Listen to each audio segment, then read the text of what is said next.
खबर भागलपुर से, जहां पे भागलपुर के दो परिवारों के लिए बीते 6 साल किसी सजा से कम नहीं थे। जी हां, हर सुबह एक उम्मीद के साथ शुरू होती और हर रात उसी सवाल पर खत्म होती कि क्या कभी सच सामने आएगा। पॉक्सो जैसे गंभीर आरोपों में उम्र कैद की सजा काट रहे ननुक मंडल और बंटी कुमार यादव के लिए वह दिन आखिरकार 9 दिसंबर को आया जब पटना हाईकोर्ट ने उन्हें बाइज्जत बरी कर दिया और न्यायमूर्ति राजीव रंजन प्रसाद और न्यायमूर्ति की सौरवेंद्र पांडे की खंडपीठ ने सिविल कोर्ट के भागलपुर फैसले को पलटते हुए दो टुकड़ा और वियोजन अपनी आरोप साबित करते हुए पूरी तरह नाकाम रहा। कोर्ट ने उम्र कैद की सजा रद्द करते हुए दोनों अभियुक्तों को रिहाई का आदेश दिया है। इसके बाद 13 दिसंबर को दोनों को भागलपुर के शहीद जुब्बा साहनी केंद्रीय कारा से आजादी मिली और इस फैसले की नींव उस सच्चाई पर टिकी थी जिसे सालों से दबाया गया था। अपीलकर्ताओं की ओर से अधिवक्ता दीपक कुमार सिन्हा ने अदालत में केस की तरह परत दर परत खोली और पीड़ित के बयान और FIR धारा 161, 164 CPC और कोर्ट की गवाही चारों को विरोधाभास पाया गया। मेडिकल रिपोर्ट में भी बलात्कार की पुष्टि नहीं हुई और पुलिस ने जांच में गंभीर प्राकृतिक चूक सामने आई है। अदालत के सामने यह तथ्य भी आया है कि मामला कथित तौर पर किसी दोस्त को बचाने के लिए गढ़ा गया था और इन सभी तथ्यों ने पूरे केस को कमजोर कर दिया। बंटी कुमार यादव के लिए केस सिर्फ जेल की सजा नहीं थी बल्कि पूरे परिवार पर टूटा कहर था। सिंचाई विभाग में कार्यरत पिता की मौत के बाद परिवार की जिम्मेदारी बंटी के कंधों पर थी। मां की आंखों से आंसू थमने का नाम नहीं लेते तो वही घर का सहारा था। झूठे केस ने सब छीन लिया था। ननुक मंडल की कहानी और भी पीड़ादायक है। गिरफ्तारी के वक्त उनकी उम्र 45 साल थी और सबसे छोटी बेटी सिर्फ 1 साल की थी और आज वही बेटी 8 साल की हो चुकी है। पत्नी बताती है कि 3 बेटियों और 2 बेटे पिता के बिना ही बड़े हुए। समाज के ताने, आर्थिक तंगी और मानसिक तनावों के बीच परिवार ने यह 6 साल किस तरह का हाईकोर्ट का यह फैसला सिर्फ 2 लोगों की रिहाई नहीं बल्कि उन तमाम परिवारों के लिए उम्मीद है जो झूठे आरोपों के अंधेरे में सच की रोशनी का इंतजार कर रहे हैं। क्या था घटना? सर हम जेल गए थे। हम यहाँ पे मचान पे बैठे थे और यहाँ से हमको कुछ जानकारी नहीं थे। हम मेला से आ रहे थे और दूसरा लड़का लड़की मंदिर के पाछे पकड़ाया, उसको एक थप्पड़ लगाया। इसी में हमको पुलिस आया। पुलिस बेकसूरी का हमको उठा के थाना में पैक किया। वो कैसे पैक किया वो भी हम बोल रहे हैं। हमको बोला कि तुम लोग खड़ा हो जाओ। हम खड़ा हो गए। फिर खड़ा होने के बाद वो आया। हम सोचे कि मेरा गेस्ट आ गया। हम बोले कि आइए सर बैठिए यहाँ पे। बोला नहीं, इसमें ननकू मंडल किसका नाम है? तो मैं बोला मेरा नाम है ननकू मंडल। बोला कि आइए नीचे उतरिए। तो हम मचान पर से नीचे उतर गए। नीचे उतर के बोला कि क्या? हम बोले क्या सर? तू बोला चलो नीचे चलो, उधर साइड में। साइड गए तो बोला कि चलो गाड़ी में बैठो। गाड़ी में बैठे सर, उठा के लेके थाना चला गया। थाना ले गया। थाना में हम बोले कि सर हमको काहे लाए थाना? तो बोला कि कुछ वजह है। बोले हम क्या वजह है? तो बोला कि तुम मारपीट किया है। हम बोले हमरा कोई कसूर नहीं सर जी, कोई गलती नहीं है। हमरा सर जी माफ कर दीजिए, हम कोई गलती नहीं किया है। काहे के लिए हमको लाए हैं यहाँ पे? लेकिन वो कुछ हमरा सुनबे नहीं किया। लास्ट में बताया कि तुम लड़की को रेप किया। हम लड़की को बारे में कुछ नहीं किए। झूठ मूठ के हम यहाँ जो है 6 साल जेल में हमको ये दरोगा बाबू गोगा थाना पैक कर दिया। बिकले सर चलो अगले पैसो को दतरली नहीं है छोड़लके। तकरो बाद में टोला समझ में दिया लगले हिम्मत के तो नहीं कोनो पिटो नहीं करो गेले कमाबो कहारो खेपो। फिर भी एगो बेटी जवान चले लोग चंदा उंदा करी कर्जारीन करी शादी कर लिए। शादी करी निकाली तकरो बाद में टोला समाज के कथिल कोने जो चलो मूंग टोरेल मिर्चान टोरेल लोग वरी ठोड कभी नहीं जाजली गार्जियन चले। तकरो बाद में टोला समाज में ईटो ढोइए मजूरी कमाइए जो कई संग हम लोग जालमो चली जिए करिए इलाज कोनिए कहिए करना नहीं द्वार ना बज। लेकिन मैं की स्थिति में छे हमरा करल पड़ी रहलो छे। ओने करी समय डालिए लोग तो खाल दे दे बच्चा के नहीं पूरे कपड़ा दे दे पिन्हल जरा के गर्मी के बच्चा खेपज ले कोई दाले तरकारी करी दे दे ले खइया रहिया। माय चलो भैया टोलो समाज में दे दिए कि हला मतलब हमरो बाल बच्चा देखियो कंटा में जाय छे इंटरनेट से कने जाय न। ओना करी करी के मैं खेपना गेलिए 6 साल में। सुधी पर उठाए के लोन उठाए के पति वास्तव में बर्बाद हो गेलिए के जी। इस मामले में आप 6 साल तक जेल में काटे और अब रिहा हुए, क्या इसमें कौन दोषी है? अब आप क्या आगे का निर्णय ले रहे हैं, क्या एक्शन लेंगे आप?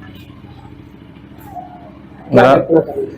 मेरा नाम बंटी कुमार है और हमको पॉक्सो केस में, नाबालिग के बलात्कार के केस में मुझे फंसाया गया था और पुलिस अनुसंधान के कारण हम लोग को दोषी करार दे के सजा किया गया।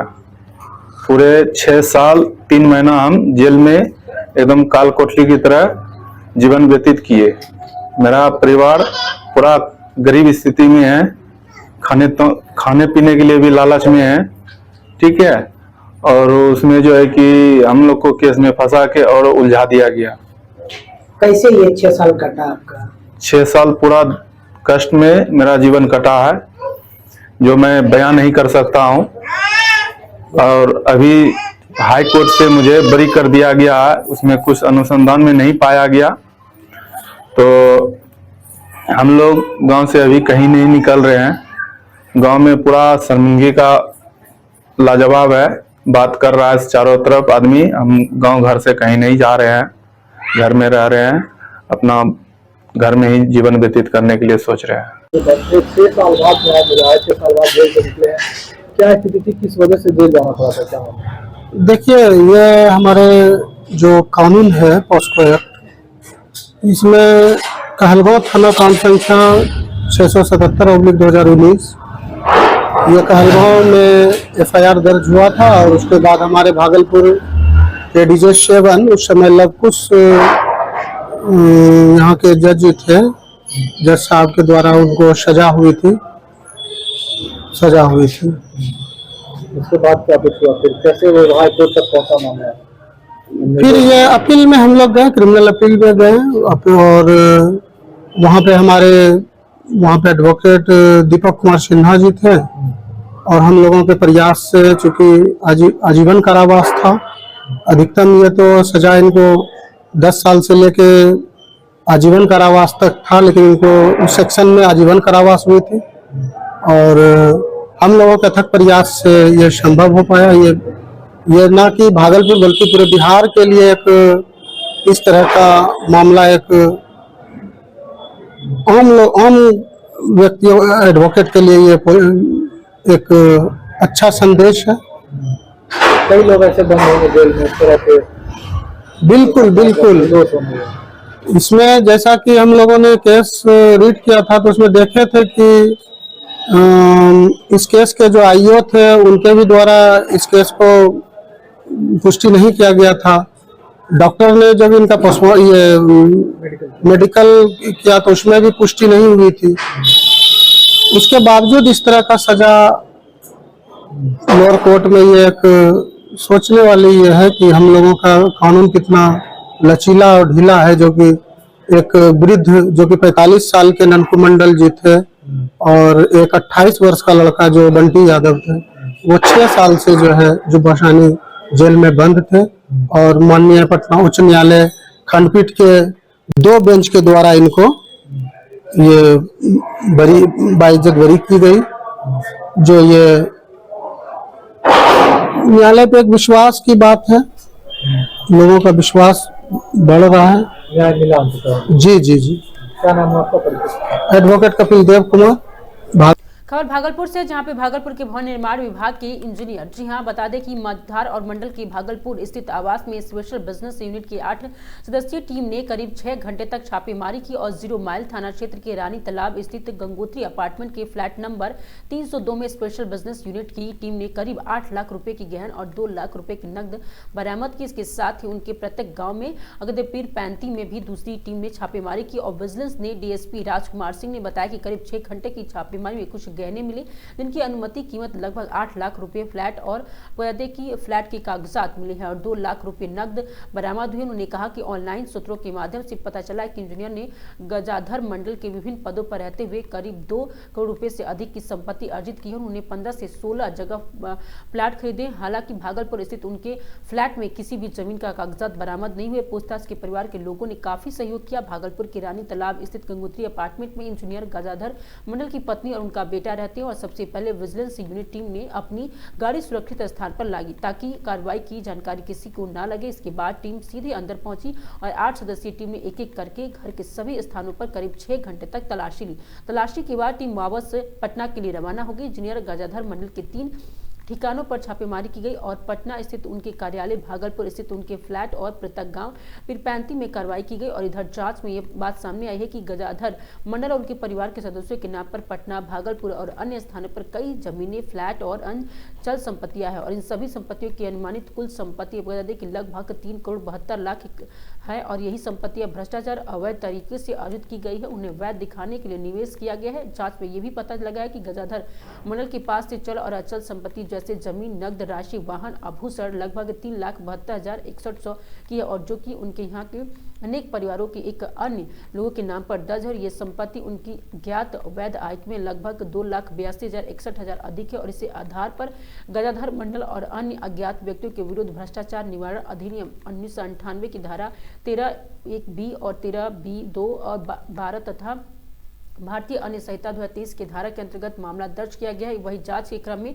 निदेशक गजाधर मंडल और उनकी पत्नी संध्या के नाम पर जमीन के 16 डीड जब्त किए गए हैं जो कि इनके भागलपुर जिले की से बरामद हुई है और जिसकी औसतन कीमत 3,41,800 है। आवास है तो शायद यहाँ पीरपैंती अनुमंडल में और यहाँ भागलपुर में इनका फ्लैट है। 3 जगह छापामारी अलग अलग टीम के द्वारा की जा रही थी। उसमें अब उन दोनों टीमों के पास क्या मिला है सर्च के दौरान ये तो मुझे नहीं पता अभी डिटेल में। यहाँ पर करीब 8 लाख का गहना जो बरामद हुआ है और करीब नगद में 2 लाख रुपए और विभिन्न तरह के कागजात मिले हैं। जमीन के कागजात इनके बारे में जो सूचना है और जो ऑनलाइन से बहुत स्रोतों से पता चला है कि कई जगह इनका प्लॉट है, 15-16 जगह पता चला है, जिसमें एक सिर्फ यहाँ फ्लैट का कागजात मिला है, बाकी कोई कागजात जमीन का नहीं मिला है। तो इससे मैंने ऐसे अनुमान लगाया जा रहा है, वो तो आगे अनुसंधान के दौरान पता चलेगा। पूरी संभावना है कि और भी संपत्ति का खुलासा होगा। खबर भागलपुर से, जहां पे भागलपुर शहर में यातायात व्यवस्थाएं और अधिक पारदर्शी, अनुशासित और प्रभावी बनाने की दिशा में एक अहम कदम उठाया गया है। अब शहर के विभिन्न चौक चौराहे पर तैनात स्मार्ट सिटी के ट्रैफिक पुलिसकर्मी बॉडी गार्ड और सिक्योरिटी कैमरे के लैस होकर ड्यूटी करेंगे और मंगलवार को इस नई व्यवस्था को लागू कर दिया गया। इसके तहत ट्रैफिक पुलिस और आम लोगों के बीच होने वाले हर बातचीत, कार्रवाई और व्यवहार कैमरे में रिकॉर्ड होगी। इस पहल को उद्देश्य न सिर्फ यातायात नियमों की सख्ती से पालन करना है, बल्कि सबूत एकत्र करने और अपराध नियंत्रण करने की तकनीक को बेहतर उपयोग करना है। बॉडी सिक्योरिटी कैमरे से रिकॉर्ड की गई है फुटेज भविष्य के किसी भी विवाद, शिकायत या आरोप प्रत्यारोप की स्थिति में सख्त रूप में काम करेगा। शहर के प्रमुख चौक चौराहे पर तैनात सभी ट्रैफिक पुलिस के अब सफेद वर्दी में नजर आएंगे।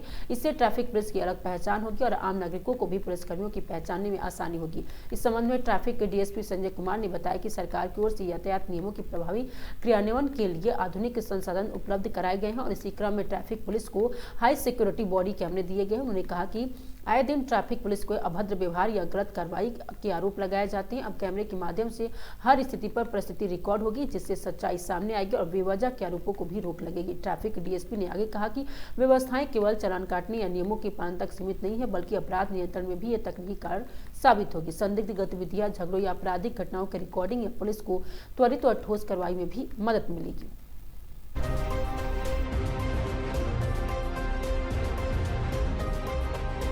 अपराध हो, क्राइम कंट्रोल हो, भीड़ नियंत्रण हो, सभी जगह सिस्टम से सब सुचारू रूप से चले। तो ये अभी यातायात को कुछ संसाधन उपलब्ध कराए गए हैं और जिससे कि यातायात भी सुचारू रूप से चले। और प्लस दूसरी चीज़ है कि सभी को बॉडी वार्न सिक्योरिटी कैमरा दिया गया है, जिससे कि जनता और पुलिसकर्मी के बीच में भी जो भी वार्तालाप होता हो या किसी तरह का कोई भी घटना दुर्घटना होता हो, ऑन रिकॉर्ड हो, पारदर्शिता बनी रहे, जिससे कि किसी पर आरोप प्रतिरोध की संभावना कम है। प्लस आप देख रहे हैं कि इधर कानून में सुधार हुआ है, जिसमें ई साक्ष्य का बड़ा महत्व हो गया। तो हम लोग एक चलता फिरता कैमरा लेके चल रहे हैं, तो सब चौक चौराहे पर है, तो कहीं पर भी घटना दुर्घटना या अपराध को हमारे कैमरा से साक्ष्य एकत्रित किया जा सकता है, जिससे कि अपराध उन्मूलन में मदद करेंगे, साक्ष्य एकत्रित करने में मदद करेंगे और प्लस ट्रैफिक के लिए ये बहुत ज़रूरी था। ट्रैफिक पुलिस रोड पर रहती है, किसी न किसी चीज़ से कभी कभी वार्तालाप होते रहता है, तो सभी पर है। अगर मेरे द्वारा अगर कुछ ऐसा किया जा रहा है तब भी, और या पब्लिक के द्वारा कुछ किया जा रहा है, नियम तोड़ा जा रहा है तब भी ऑन रिकॉर्ड, जिससे कि सरकार को निर्णय लेने में या कानून का पालन करने में अच्छा सहूलियत हो सकता है। हम लोग के लिए ट्रैफिक पुलिस को ये मदद देने में हम लोग को भी सहूलियत है, क्योंकि लोगों पर एक प्रभाव पड़ता है कि अगर हम कानून तोड़ रहे हैं तो ऑन रिकॉर्ड हो रहा है। ये नहीं कि कानून तोड़ने के बाद जब हम उस पर कुछ फाइन करते हैं तो अपने बचाव में कुछ कहते हैं कि नहीं हमने ये नहीं किया वो नहीं किया। अब तो सामने है कि हमने क्या कहा, आपने क्या कहा, आप क्या कानून तोड़ रहे हैं और किसका फाइन लग रहा, वो सब साक्ष्य एकत्र हो रहा है। प्लस पूरी शहर में ट्रैफिक की पुलिस ऐसी है कि जो पूरी शहर में कहीं ना कहीं खड़ी है, तो जब वो खड़ी है तो आम लोगों को भी लग रहा है कि जो ट्रैफिक का नियम नहीं तोड़ रहा है लेकिन और कोई अपराध कर रहा है तो मेरे कैमरा में कैच हो सकता है। वैसे आपके शहर में 1600 अस्थायी कैमरा लगा हुआ है, तो वो अपने जगह वो काम कर रहा है। ये समझिए कि मैं चलता फिरता सरकार के लिए एक कैमरा हूँ, तो चलते फिरते कहीं भी किसी अपराध, किसी भी साज, किसी भी गलत चीज़ को हम रिकॉर्ड कर रहे हैं और कहीं भी खड़ा होकर हम रिकॉर्ड कर सकते हैं, और जो एक प्रभावशाली कानून पालन में मदद करेगा। ट्रांसपेरेंसी भी आएगी सर इसमें। और इससे क्या है कि हमारा काम करने का तरीका और जनता के साथ मेरा व्यवहार कैसा चल रहा है वो भी आपको समाज की नज़र में। मैं भी इस कैमरे से हो सकता है कि कोई एम्प्लॉय कुछ गलत कर रहा वो भी रिकॉर्ड होगा, न्याय दिलाने में रिकॉर्ड होगा, या झूठा आरोप लग रहा है जनता के द्वारा तो वो भी उससे बचाव होगा। इससे दोनों को फ़ायदा है, जनता को भी फ़ायदा है और सबको फ़ायदा है। हमको यातायात नियंत्रण में भी फ़ायदा है, साक्ष्य संकलन करने में फ़ायदा है, और चलते फिरते रोड पर कहीं भी कोई अपराध हो रहा हो तो मेरे कैमरे में कैच हो सकता है, क्योंकि मेरे शरीर पर ऑलरेडी कैमरा लगा हुआ है और कहीं भी हम इसको रिकॉर्ड कर सकते हैं, ये कर सकते हैं और सेव कर सकते हैं। भविष्य में हो सकता है कि इसी के द्वारा अपराध नियंत्रण में भी काफ़ी मदद हो। आज तो यातायात के लिए लागू किया गया और सरकार हमको एक अच्छे पैमाने पर हमको संसाधन उपलब्ध कराए, तो भागलपुर की जनता को उस संसाधन का उपयोग करने में सहायक होगा हमको यातायात करने। और आप देखेंगे कि वही रोड है फिर चलेगा, बहुत सारा सरकार इस पर ध्यान दिया है, यातायात पर हमारा बल बढ़ेगा, संसाधन बढ़ेगा, और फिर आम जनता में समझदारी आएगी और नियम कायदा कानून में वो आ जाएंगे, आपका यातायात समान होगा, अपराध भी आपका कंट्रोल में है। और एक बात और सर कि आपके ट्रैफिक के जितने भी जवान हैं उनकी वर्दी की समस्या है सर, वाइट वर्दी होनी चाहिए ताकि ट्रैफिक की एक पहचान है सर वो। हाँ, एक चीज़ और है कि थोड़ी सी समस्या ये आ रही है कि जैसे हमारे होमगार्ड्स हैं तो उसको समय समय पर चेंज होते रहता है, ड्यूटी चेंज होते रहता है, तो उनको भी हम प्रोत्साहित कर रहे हैं कि आप ट्रैफिक में आए हैं तो वाइट वर्दी, आपका वर्दी अलाउंस मिलता है, हमारे भी कर्मी को अलाउंस मिलता है। तो आप धीरे धीरे देखेंगे कि आपका ट्रैफिक में तो सभी को वाइट वर्दी धीरे धीरे आपको रोड पर दिखेंगे। साथ साथ सरकार के द्वारा जो भिन्न भिन्न तरह का जैकेट या पोशाक दिया गया है वो भी धारण करेंगे। जैसे कि अभी जैकेट जो दिया गया है सर वो बिहार सरकार का ही दिया गया, जबकि ये सिर्फ जो बिहार सरकार के करियर थे वो है, जो होम गार्ड है सर उसको क्यों नहीं मिला सर? नहीं, क्योंकि ये भी बिहार सरकार, देखिए बिहार पुलिस दिया गया है तो ये जैसे ही मेरी संस्था में जुड़े हैं वो बिहार पुलिस के एक सदस्य बन गए। होमगार्ड्स भी है, आपको पता होना चाहिए कि जब होमगार्ड्स का रोल अदा करना है तो सबसे पहला आता था यातायात प्रबंधन कर, फिर आता था मार्गदर्शन में, समझे कि नहीं, इसके बाद विविध काम होते थे। तो यातायात प्रबंधन में होमगार्ड्स का बहुत अहम रोल है और इसीलिए इसको सप्लीमेंट्री काम लिया जा रहा है। आज होमगार्ड्स का मैक्सिमम यातायाती नियंत्रण में, तो इसलिए ये इनको दिया जा रहा जैकेट वो मेरा बिहार पुलिस का ही सदस्य है, मेरे साथ कदम से कदम मिला कर चल रहे हैं, इसलिए आप होमगार्ड्स अलग नहीं हुआ, ये बिहार पुलिस का ही एक सदस्य है। और यातायात नियंत्रण हो या विभिन्न काम में होमगार्ड्स का भी एक अहम रोल है। आप इधर देख रहे होंगे होमगार्ड्स की बहाली ये बड़े पैमाने पर हो रही है, यंग टाइप की हो रही है। इसलिए आपका ये जो है तीसरा पावदान है, जैसे बिहार और सैनिक बल है, बिहार जिला बल है, उसी तरह से होमगार्ड्स भी एक बल होगा, विभिन्न तरह के कोर्स होंगे। सौर बाजार प्रखंड के सुहत पंचायत के भाटुआ गांव में बीती रात ऐसा मंजर सामने आया जिसे इंसानियत को झकझोर कर रख दिया। जी हां, गरीब में जीवन गुजार रही मकैया देवी, जिनके पति राजू मुखिया है, और उनके घर में रात के अंधेरे में अचानक आग लग गई। देखते ही देखते घर का सामान जलकर राख हो गया। आग की लपटे के बीच परिवार की जिंदगी भर की पूंजी खत्म हो गई और इसी अफरा तफरी के फायदा उठाकर एक बकरी की चोरी भी हो गई, जो इस परिवार के लिए रोजी रोटी की सहारा थी। कहने लगल कि जिन खस्सी बड़का खस्सी 1200 में ओना खरीद के नानबे के लिए खस्सियों को चला ललकै, ओते जतन से पोसलिए। धान दै छै 5 बोर अथी कहलिए दौनी करेबै, धानो जरि गेलै बंगला में। आब की हम करबै बेटा, हम घर में नहीं सांगो के लाग छै पैसा को, गरीब दुखिया खर के घर में रहे छिए पन्नी दे के। आब सरकार हमरा की करतै, आ कते समय नानबै, खाए के उपाय नहीं छै, धान जरि गेलै खाए के उपाय नहीं छै, कोन चीज बाल बच्चा हमारे खेतै। आब कीन बेच के पैसा छै, हम कीन बेच के देबै खाए ला। यहाँ का जो मुखिया सब है कौन देखता है? कोई न, वो आर मुखिया सब अपने मोट करे चाहे छै, सब अपने मोट करे चाहे छै। वो कहते कि भने छै बुरै छै आ अथी होबे दो, हम किया देखै देबै। वो मोट भए जेतै आ अपना लेतै सब, बाल बच्चा सबटा कष्ट काटै छै। सर हम की करबै ला के? क्या मांग कीजिएगा? क्या मांग करे सर के जे आत्मा हेतै से देतै ला के। सर बाँस करो, खर बाँस नहीं छै, आ लोग ईटा घर में छै, हमे खर के घर में छै। ईटा घर रहती तब ना हमरा घर में आग नहीं लगती है। जो खोल के पानी देकर घर में तो आग लगबे नहीं करता है हमरा घर में। इंदिरा आवास नहीं मिला आपको? इंदिरा आवास वही जल में मिल, वही जल में फेन छोड़ धरल है। लोग का 2 बेर मिले घूस पर, हमरा के एको बेर मिले घूस पर।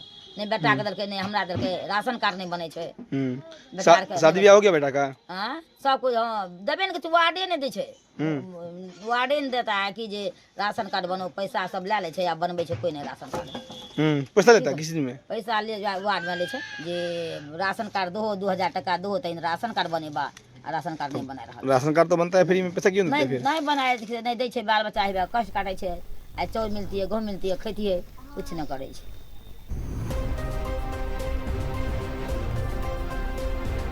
खबर अमरोहा से, जहां पे पुलिस अधीक्षक अमरोहा अमित कुमार आनंद के निर्देशन में क्षेत्राधिकारी धनौरा और अंजलि कटारिया द्वारा अपराध निरंतर कानून सुरक्षा व्यवस्था को सुदृढ़ बनाए रखने के दृष्टिगत थाना बछराऊ पुलिस के साथ मुख्य मार्ग और चौराहे पर, बाजारों और संवेदनशील स्थानों पर पैदल गश्त कर संदिग्ध व्यक्तियों और वाहनों की चेकिंग की गई तथा वाहनों पर रिफ्लेक्टर टेप चिपकाकर यातायात के प्रति लोगों को जागरूक किया गया। कहा गया कि वाहन धीमे चलाएं और ये डीपर जलाएं।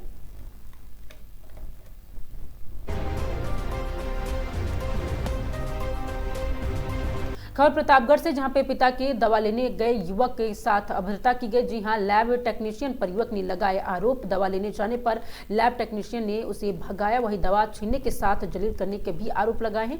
युवक ने मामले की शिकायत सीएससी अधीक्षक से की है और पट्टी थाना के सरदपुर युवक बीमार पिता के लिए ले गया था सीएससी।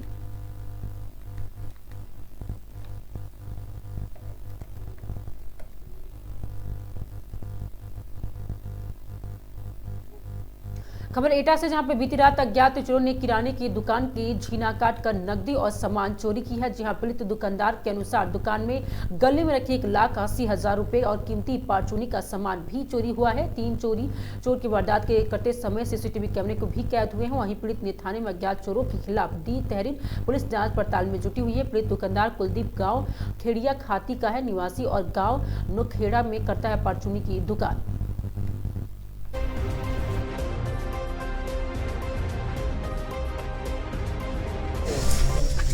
क्या नाम है आपका? कुलदीप। कहाँ के निवासी हो? खेड़े खाती। हाँ, क्या मामला है जलेसर थाने पर आए हो? मेरी दुकान में चोरी हुई है। मेरी दुकान नौखेड़ा में है। किस चीज़ की? किराने की दुकान है। इसमें से सामान चोरी हुआ है, जैसे तकरीबन 2.5 से 3 लाख रुपए और नकदी भी थी 1,80,000 रुपये, जो मुझे सुबह देनी थी। और जो फिर सुबह अगर मैं दुकान आकर खोली तो उसमें देखा गया चोरों द्वारा चोरी हुई है और झीना काट करके। और सुबह फिर मैंने अपने सीसीटीवी फुटेज देखे तो उसमें 3 चोर चोरी करते हुए दिखाई दे रहे हैं। जो वीडियो वगैरह वो 112 नंबर पर कॉल की थी, पुलिस आई थी और वो फुटेज थाने की पुलिस भी आई थी, जो वो सीसीटीवी फुटेज भी लेके गई है और FIR भी दर्ज कराई है जैसे थाने में। तो चोर कहाँ थे घुसे थे? चोर झीना में से घुसे थे, झीना काट कर चोरी की है। झीना काट कर चोरी की है। सीसीटीवी कैमरे में भी कैद हुए हैं। सीसीटीवी कैमरे में भी कैद है, जो जिसमें तीन चोर करते हुए दिखाई दे रहे हैं। लगभग कितने रुपए का सामान गया? लगभग 2.5 से 3 लाख रुपए सामान और नकदी 1,80,000 रुपए, जो मैं सुबह देना था जल्दी सर दुकानदारों को, जिनका मेरे माल आया था। जैसे गुटखा आए थे, गुटखा के कार्टून आए थे और सिगरेट के कार्टून आए थे, वो भी रखे थे वहीं पे दुकान में बंद करके। उनको पेमेंट देना था सुबह। और ये मेवा वगैरह और चाय। खबर सीतापुर से, जहां पे गन्ने से भरी अनियंत्रित ट्रैक्टर ट्रॉली विद्युत पोल से टकरा गई और इलाके में बिजली आपूर्ति हुई बाधित। जी हां, ट्रैक्टर से 33 केवी विद्युत पोल टूटा और ट्रैक्टर ट्रॉली भी हुई क्षतिग्रस्त। कस्बा तंबौर सहित सैकड़ों गांवों की पोल टूटने की बिजली की आपूर्ति ठप हुई। सूचना पर पहुंचे विभागीय अधिकारी और लाइनमैन मौके पहुंचकर मरम्मत कार्य में जुट गए हैं। बिजली बहाली के लिए विभाग द्वारा तेजी से किया जा रहा है कार्य। जनपद के थाना तंबौर क्षेत्र के कलनापुर गाँव का ये पूरा मामला बताया जा रहा है।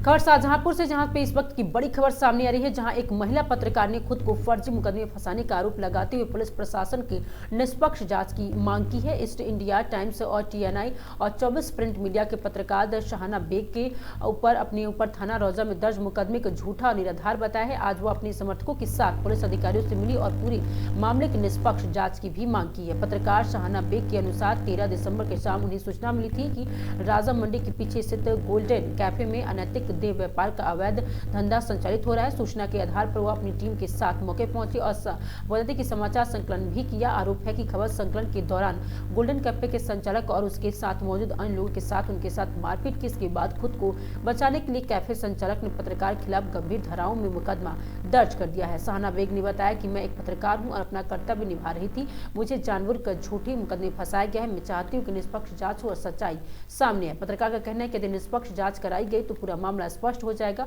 वहीं पुलिस अधिकारी का भी ये भी कहना है। दर्ज हुआ है रौजा थाना में। एक कैफे था रौजा थाना के बलिया गांव में गोल्डन, उसमें शायद रैकेट चल रहा था। कुछ दिनों में सूचना मुझे मिल रही थी तो मैं अपनी टीम के साथ पहुंची वहां पर। देखा तो वहां पे पहुंची, मैं छत पे गई तो वहां पे लड़की लड़का मुझे बरामद हुए। फिर मैंने वीडियो बनाई उनकी। उसके बाद मैं नीचे चली आई। मैंने पुलिस को भी सूचना दी थी, जिस पर पुलिस नहीं आ पाई थी किसी कारण। तो हमने वीडियो बनाकर, मुझे वीडियो सारे प्राप्त है, सारे गंदे वीडियो वहां पर वीडियो बना के मैं चली आई थी वहां पर। तो इन लोगों ने मेरे पर दूसरे दिन मुकदमा रंगदारी का, मैंने कोई वसूली नहीं करी, कोई पैसा नहीं दिया मुझे। तो इसी बात को लेकर ये फर्जी मुकदमा मेरे खिलाफ हुआ है। कुछ लोगों ने थाने में बैठ के मेरे पर फर्जी मुकदमा दर्ज करवाया है। इस समय पर जो हमारे पत्रकार महोदय सम्मानित होते हैं, हर जगह जगह छोटी और बड़ी घटनाओं को हमारे सभी जनता और आम पब्लिक हर व्यक्ति तक पहुंचाते हैं सूचनाएं, कहां पर क्या घटना हुई, अच्छा बुरा कहां हो रहा है। जो हमारे पत्रकार बहुत से ऐसे हमारे दबे कुचले लोगों की समस्याओं को उठाते हैं, उन्हें न्याय मिलता है। आज उन्हीं पत्रकारों के ऊपर FIR दर्ज हो रही है। बहुत निंदनीय और बहुत घृणा पूर्वक ये है कि एक पत्रकार के ऊपर रंगदारी का मुकदमा लिखाना, जबकि वहां पर मैंने भी वीडियो देखा है, नग्न अवस्था में वीडियो पत्रकार महोदया द्वारा बनाया गया है जो साक्ष्य है। अब साक्ष्य के ऊपर वहां से दबाव पुलिस पर पड़ा है, क्या हुआ या लेन देन हुआ, किस प्रकार से एक लेडीज पत्रकार के ऊपर मुकदमा दर्ज किया जाता है, बहुत सोचने वाली बात है और बहुत निंदनीय है। पुलिस को बहुत बारीकी से कार्रवाई उन लोगों पे करना चाहिए था जहां देह व्यापार चल रहा था, और अभी से नहीं काफी समय से जो वहां की जनता परेशान है। और यहां तक की सूचना मिल रही है कि रौजे में 2-3 जगह पे चलता है, लोधीपुर में चल रहा है, और जब पत्रकार कोई पहुंचता है कि ये गंदे काम हो रहे हैं, इससे हमारे मोहल्ले में, पब्लिक में, माँ बहनों में इसकी जो है संदेश पहुंचता है, बहुत बड़ा फर्क पड़ता है हमारी माँ बहनों के ऊपर और जनता के ऊपर। और जब कोई पत्रकार एक्शन लेता है, पुलिस प्रशासन अधिकारी नहीं लेता है, तो उन पर उल्टा FIR दर्ज की जाती है। ये बहुत ही घिनौना कार्य है। इसमें पत्रकार के ऊपर जो FIR दर्ज की गई है, तत्काल उसको निरस्त किया जाए, नहीं तो समस्त संघ समाज त्यागी मोर्चा भारत इसको बहुत हाईलाइट करेगा। माननीय मुख्यमंत्री तक ये वीडियो पहुंचाया जाएगा, डीजीपी तक, ये डीजी बरेली को पहुंचाया जाएगा और इसका पर्दाफाश किया जाएगा। एक जगह नहीं, सिटी में कई एक जगह सेक्स रैकेट चल रहे हैं, इनका सबका पर्दाफाश करेगा। संगठन पत्रकारों के साथ हर मोड़ हर कदम पर मदद करने के लिए 24 घंटा तत्पर है।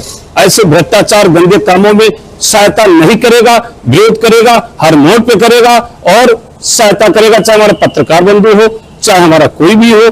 ऐसे कदम उठाता है समाज के हित में, 24 घंटा उसका साथ दिया जाएगा। और यहां तक कि तत्काल 2 दिन में ये कार्य नहीं हुआ तो सीधे हमारा पूरी टीम माननीय मुख्यमंत्री के समक्ष इस वीडियो को दिखाया जाएगा और डीजीपी ऑफिस में जाकर के दिखाएंगे और एडीजी बरेली भी दिखाऊंगा कि देखिए ये काम हो रहा है। और उसके बाद पत्रकारों पर मुकदमा दर्ज किया जाता है। इसलिए माननीय हम पुलिस अधीक्षक महोदय से निवेदन करता हूं कि इस मुकदमे को तत्काल निरस्त किया जाए और उन सभी के खिलाफ सख्त कार्रवाई की जाए और जहां जहां भी सेक्स रैकेट चल रहे हैं उन पर सभी पर सख्त कार्रवाई की जाए और मीडिया बंधुओं को सम्मानित के साथ उनको बाइज्जत बरी किया जाए। खबर कानपुर से है। जी हां, कानपुर के पुलिस की अनोखी पहल। जी हां, रात्रि गश्त में अब थानेदारों के साथ चले गए व्यापारी और नागरिक। कानपुर में पुलिस के सार्वजनिक भागीदारी और पारदर्शिता को बढ़ावा देने के लिए एक अनूठी पहल शुरू की गई है। आज से शहर के 50 थानों के थानेदार रात्रि गश्त के दौरान अपने क्षेत्र के 2 सम्मानित व्यापारियों और नागरिकों के साथ पेट्रोलिंग करेंगे और इस पहल को उद्देश्य आम नागरिकों को पुलिस के कामकाज के सीधे रूबरू कराना है। और सहायक पुलिस आयुक्त आशुतोष कुमार ने बताया कि पुलिस आयुक्त के कानपुर नगर रघुबर लाल की एक क्राइम मीटिंग और इसकी शुरुआत की घोषणा की गई। सुझाव स्वयं पुलिस के आयुक्त ने दिया था, जिन्होंने पूर्व गाजियाबाद में इस प्रयोग में सफलतापूर्वक क्रियान्वित किया है। और इस व्यवस्था के तहत थानेदार और नागरिक के साथ मिलकर क्षेत्र की यातायात स्थिति और अन्य गतिविधियों का जायजा लेंगे और इससे नागरिकों को यह समझने का अवसर मिलेगा कि पुलिस किन परिस्थितियों के कार्य करती है और समस्याओं का समाधान कैसे करती है। पुलिस आयुक्त कार्यालय में आयोजित एक बैठक में उपस्थित विभिन्न क्षेत्रों के व्यापारियों और नागरिकों के इस कदम की सराहना की। उन्होंने कहा कि पुलिस द्वारा नागरिकों के साथ समन्वय बढ़ाने के निश्चित रूप से अपराधों में कमी आएगी और सुरक्षा और एहसास भी मजबूत होगा। इस पहल से नागरिक पुलिस संबंधों में सुधार और अपराध नियंत्रण में भी अतिरिक्त सहयोग की उम्मीद जताई जा रही है। इसमें सीपी सर ने बड़े बढ़िया इनिशिएटिव लिया है, क्योंकि करीब हमारे 50 थानाध्यक्ष इसमें शामिल हो रहे हैं। तो हर थानाध्यक्ष को बोला गया है कि अपने क्षेत्र से 2 संभ्रांत नागरिकों को लेके आएँ। उनको आज हम गाड़ी में फोर्स के साथ बैठा करके इनको 50 स्थानों पे जहाँ पे हम पुलिसिंग करते हैं, जहाँ ट्रैफिक की समस्याएं आती है वहाँ पर करेंगे। और इसके 2 पर्पस हैं। एक तो लोग समझें कि पुलिस कितनी कठिन परिस्थितियों में कार्रवाई करती है और कैसे लॉ को इम्प्लीमेंट कराने में क्या मुश्किलों का सामना करता है। दूसरा है कि बहुत अच्छा एक कम्युनिटी पुलिसिंग का एक इनिशिएटिव है, तो लोग हमसे जुड़ेंगे, इससे उनका जुड़ाव होगा। अभी आपने देखा होगा कि सर को लोगों ने इस जेस्चर का काफ़ी अप्रिशिएशन किया है, उनको फूल माला दिया है और उनको अपने से जुड़ने का जो मौका मिला उसको उन्होंने स्वागत किया। तो हम होप करते हैं इससे कुछ पॉजिटिव निकल के सामने आएगा, कुछ अच्छे फीडबैक मिलेंगे और लोग समझ जाएंगे कि पुलिसिंग में क्या क्या समस्याएं आती हैं और अपने सुझाव भी दे सकते हैं। सर, क्या मित्र पुलिस का कॉन्सेप्ट है? जी, कम्युनिटी पुलिसिंग का पार्ट है। और सर ने बताया कि इसके पहले पूर्व में वो गाजियाबाद में रहे, वहाँ पे उन्होंने इसको। खबर उन्नाव से, जहां पे हनुमंत जी आश्रम सेवा संस्थान में 9वीं वर्षगांठ के कार्यक्रम में उत्तर प्रदेश सरकार के उच्च शिक्षा राज्य मंत्री रजनी तिवारी शिरकत करने पहुंचे। राज्य मंत्री और गौशाला को देखा और गौ सेवा भी की। हनुमंत जीव आश्रम में प्रबंधक अखिलेश अवस्थी के गौवंशों के प्रति त्याग और समर्पण की सराहना की। वही कार्यक्रम के बाद मीडिया से बातचीत में उन्होंने बिहार के मुख्यमंत्री नीतीश कुमार द्वारा महिला डॉक्टर की हिजाब हटाने के मामले पर प्रतिक्रिया दी। साथ ही SIR को लेकर अखिलेश यादव के बयान पर भी जोरदार पलटवार किया। मुख्यमंत्री नीतीश कुमार के हिजाब मामले पर रजनी तिवारी ने कहा कि आज के मुख्यमंत्री नहीं है, वो बहुत पहले से वहां पर मुख्यमंत्री है। उनका भाव वहां की बेटियों के लिए किस तरह का रहा ये आप सब बेहतर जानते हैं। हो सकता है डॉक्टर का हिजाब ऊपर जा रहा हो और उसके नीचे करने का भी काम कर रहे हो। राज्य मंत्री नीतीश कुमार का बचाव करती हुई नजर आई। वहीं राज्य मंत्री रजनी तिवारी ने SIR को लेकर सामाजिक पार्टी अध्यक्ष अखिलेश यादव के बयान पर भी निशाना साधा। अखिलेश यादव चुनाव पहले ऐसे बयान देते हैं, इस बार चुनाव के पहले ही बोल रहे हैं। बीजेपी वोट चोरी नहीं करती, बीजेपी जनता की सेवा करती है। SIR जरूरी है, क्या हम घुसपैठियों को यहाँ रहने दें? हमारे संसाधन हमारे नागरिकों के प्रयोग में आनी चाहिए। घुसपैठियों की वजह से कानून व्यवस्था प्रभावित होती है। अखिलेश यादव अब धरातल पर कुछ नहीं बचा है।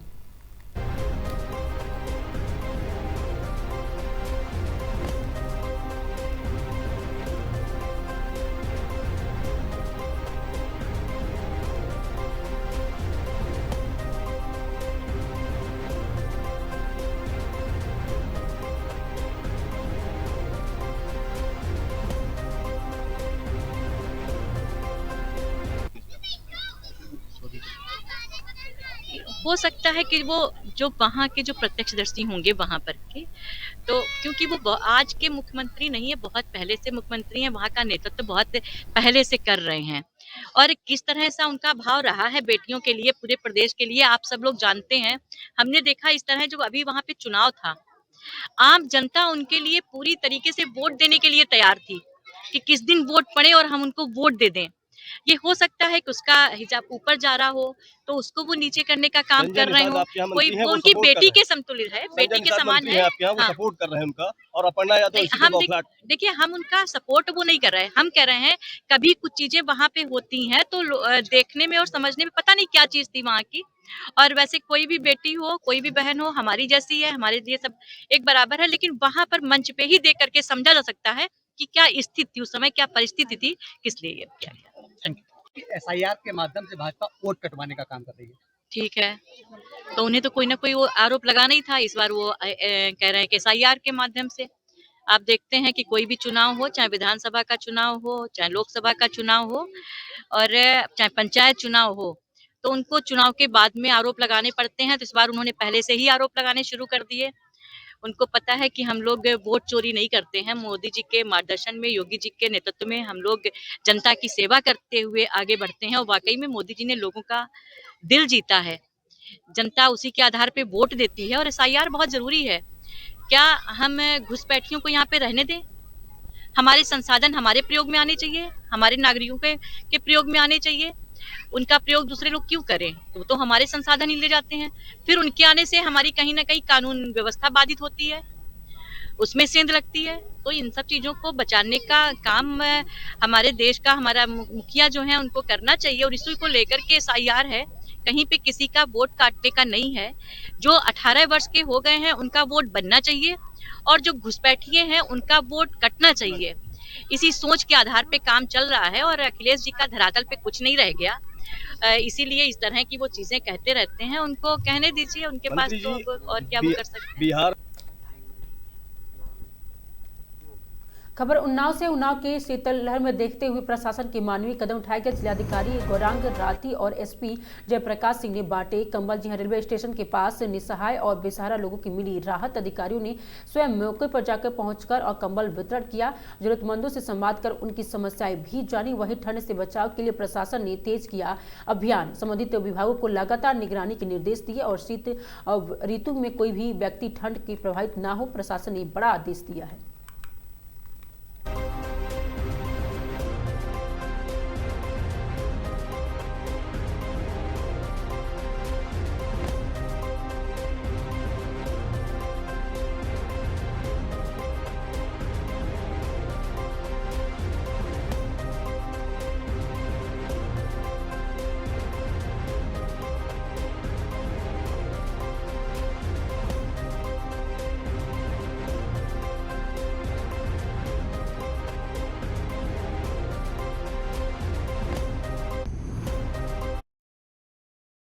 यहाँ बिना परमिशन के नशा मुक्ति केंद्र चला तो होगी कार्रवाई। पुलिस अधीक्षक का बड़ा बयान सामने आया है।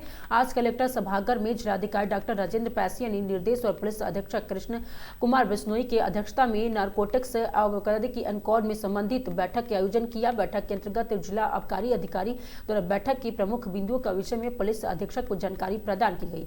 कदे की मानस पोर्टल पर समग्र भारत में ड्रग्स के शिकायतों हेतु जारी हेल्पलाइन नंबर 9933 और 1933 के प्रचार प्रसार को लेकर चर्चा की गई और पुलिस अधीक्षक ने संबंधित निर्देशित करते हुए कहा कि पैम्पलेट ऊपर वाले में थाना, चौकी और स्कूल विद्यालय में चस्पा किया जाएगा और उन्होंने कहा कि जनपद के प्रमुख चौराहे पर भी चस्पा करते हुए प्रचार प्रसार करना सुनिश्चित करें। पुलिस अधीक्षक ने हेल्पलाइन नंबर की मॉनिटरिंग के विषय में जानकारी प्राप्त करते हुए संबंधित को निर्देशित करते हुए कहा कि हेल्पलाइन नंबर 1933 की समीक्षा अधिक आवश्यक है और इस पद पर जनपद संभल से कितनी शिकायतें आती है और किसके आधार पर उनका निस्तारण किया जाता है और कितनी शिकायतें निस्तारण किया गया है, उनके विषय भी जानकारी प्राप्त करें और समेत आवश्यक दिशा निर्देश दिए। व्यापार और अन्य आबकारी विभाग के संयुक्त रूप से राजमार्ग और अन्य जनपद के आने वाले नामों पर चेकिंग के समय अवैध शराब और बता दें कि अन्य मादक पदार्थों की तस्करी को दृष्टिगत संदिग्ध वाहनों को जांच के संबंध में भी चर्चा की गई। जनपद के समस्त मेडिकल स्टोर के साथ साथ मन प्रभावित औषधि के डॉक्टर द्वारा मरीजों को प्रिस्क्रिप्शन और 1 सप्ताह की दी गई दवाई लिखने बिंदु पर चर्चा की गई और एक संबंधित आवश्यक दिशा निर्देश भी दिए गए। इंजेक्शन सीरीज के माध्यम से ड्रग आदि लेने के बिंदु पर लेकर भी आवश्यक दिशा निर्देश दिए गए। सामाजिक और आध्यात्मिक संस्थाओं के यथा गायत्री परिवार तथा ब्रह्म कुमारी प्रजापति आदि के द्वारा जनपद के एक युद्ध नशे के विरुद्ध की प्रचार प्रसार लेकर पुलिस अधीक्षक द्वारा सराहना की तथा संबंधित निर्देशित करते हुए कहा कि डिग्री कॉलेज पर विशेष फोकस करते हुए वहां जागरूकता के संबंधित कार्यक्रम को आयोजित किया जाए तथा अधिक से अधिक लोगों को जागरूक किया जाए। बाल संसद और प्रहरी क्लब पर चर्चा की गई और एक संबंधित आवश्यक दिशा निर्देश दिए गए। ब्रह्म कुमारी प्रजापति संस्था के प्रतिनिधि द्वारा राजघाट बबराला के पास घाट पर सफाई के लेकर जिस पर अपराधी संबंधित को आवश्यक दिशा निर्देश दिए गए। ब्रह्म कुमारी प्रजापति संस्था के द्वारा 3 लोगों को बैठक में बुलाया गया, उन्होंने नशा के त्याग दिया और अच्छे रास्ते पर चल रहे हैं। उन लोगों से पुलिस अधीक्षक ने वार्ता की और उनका नशा मुक्त होने पर बधाई दी। पुलिस अधीक्षक ने कहा कि और लोगों को भी प्रेरित हो जिससे वह नशा के छोड़ दे और अपने परिवार के साथ अच्छा जीवन यापन करे। जिला लोगों ने नशा छोड़े और उनके नाम में भी निम्नलिखित है रमेश कुमार ग्राम बिसरा और कमलकांत बहजोई, महेश कुमार बहजोई। पुलिस अधीक्षक के समेत अधिकारियों ने निर्देशित करते हुए जनपद में कोई भी बिना परमिशन के नशा मुक्त केंद्र न चलाए और इसको प्रत्येक दशा में देख लेने की नहीं तो कार्रवाई संज्ञान में लिया जाएगा। इस अवसर पर जिलाधिकारी अधिकारी और अनुपम राजन सहित समस्त बता दें कि आबकारी निरीक्षक, औषधि निरीक्षक जयेंद्र कुमार, संबंधित अधिकारी, कर्मचारी और ब्रह्म कुमारी प्रजापति संस्था के प्रतिनिधि आदि उपस्थित रहे।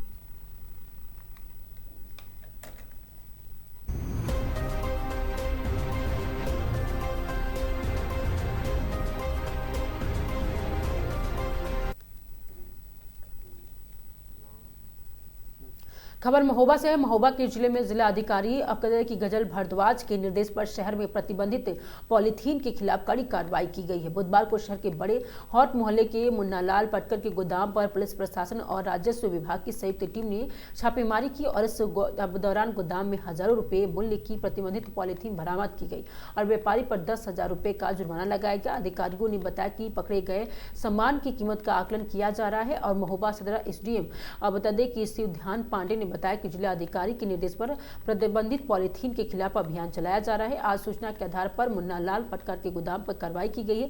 इससे बड़ी मात्रा में पॉलीथीन और प्लास्टिक ग्लास बरामद हुए हैं। सभी जब्त सामान के कब्जे में लेकर जुर्माना भी लगाया गया। उन्होंने स्पष्ट किया कि इस तरह की कार्रवाई आगामी समय में अब निरंतर जारी रहेगी ताकि जिले पॉलीथीन के उपयोग और बिक्री पर अंकुश लगाया जा सके। वही व्यापारी ने प्रशासन की इस अचानक कार्रवाई पर रोष जताया। व्यापार संगठन के नेता भागीरथ बता दें कि नागार्जुन ने बताया कि प्रशासन द्वारा व्यापारियों को उत्पीड़न में किया जा रहा है। उनका आरोप यह है कि अधिकारियों को स्वयं पॉलीथीन और ग्लास का उपयोग करते हुए लेकिन यदि फैक्ट्री या उत्पादन स्थल पर कार्रवाई की जाती है तो व्यापारियों को कोई भी समस्या नहीं होती है। उन्होंने बताया कि इस मुद्दे को पहले से उत्तर प्रदेश के प्रमुख सचिव के सामने रखा गया है और व्यापार संगठन पर मुख्यमंत्री योगी आदित्यनाथ से मुलाकात कर इस कार्रवाई को रोकने की भी मांग करेंगे।